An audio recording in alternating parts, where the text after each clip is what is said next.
বাংলার বুকে নোংরা রাজনীতির খেলা খেলতে ভাড়াটে খুনিদের দিয়ে খুনের হুমকি দেওয়া হচ্ছে, এমন অভিযোগ করলেন জগদ্দল বিধানসভা কেন্দ্রের বিধায়ক সোমনাথ শ্যাম। সোমবার সাংবাদিক সম্মেলন করে সোমনাথ শ্যাম এই দাবি করলেন। সাংবাদিক সম্মেলনে তিনি জানিয়েছেন, দিন দুয়েক আগে অচেনা একটি ফোন নাম্বার থেকে তার কাছে ফোন আসে। ট্রু কলারের নাম যার উঠে এসেছিল সুদীপ দাস। শীঘ্রই তাকে খুন করা হবে বলে ফোনে হুমকি দেওয়া হয়। মৌখিকভাবে গোটা বিষয়টি নিয়ে জগদ্দল থানার পুলিশকে তৎক্ষণাৎ জানিয়েছেন তিনি।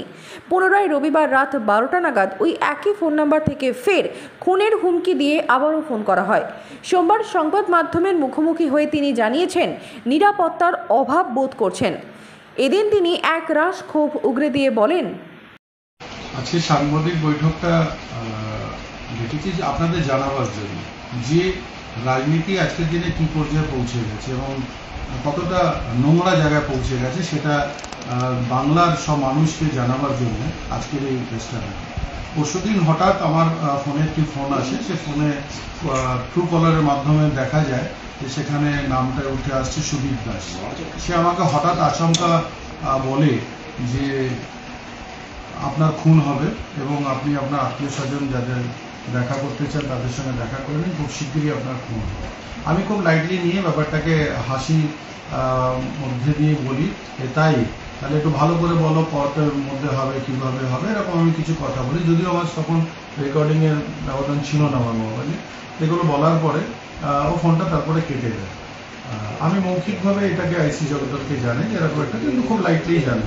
কিন্তু পরবর্তী দেখা যায় কালকে আবার 12টা 24 মিনিটে সেই একই ফোন থেকে আমার কাছে ফোন আসে এবং ফোন আসার পরে বিস্তারিতভাবে সে বলে যে আমার খুন হবে এবং ইন্দিরা গান্ধীর খুন হয়েছিল সিকিউরিটি থাকা সত্ত্বেও, বাংলাদেশের এমপি এসেছে তার খুন হয়েছে, আমি কোন ক্ষেতের মূলো সেটাও বলে। আমি ওকে বলি যে আমি অনেক ক্ষেতের মূলো, ঠিক আছে, আর আমি কোনো গাজর মূলো নয় যে তুমি আসলে এবং আমাকে কেটে দেবে, ঠিক আছে। তারপরে সে বলে যে অনেক বেশি বাড়াবাড়ি করছিস, তোর শেষ এসে গেছে, খুব শিগগিরই তোকে খুন করা হবে, এসব নানান কথা বলে। তার মধ্যে আমি বলি তোকে টাকা কে দিয়েছে আমাকে খুন করার টাকা, এবং আমি একটি নামও তাকে বলি এবং সে সেটাকে কিছু বলে না এবং তারপরে বলে বেশি বাড়াবাড়ি করিস না, তোকে শেষ পর্যন্ত বলে দিলাম তোর খুন হবে বলে সে ফোনটা কেটে দেয়। আমি কালকে প্রশাসনের কাছে আমার একটা এফআইআর জানিয়েছি যে এরকম ব্যাপার আমাকে বলা হয়েছে, সেটা আমি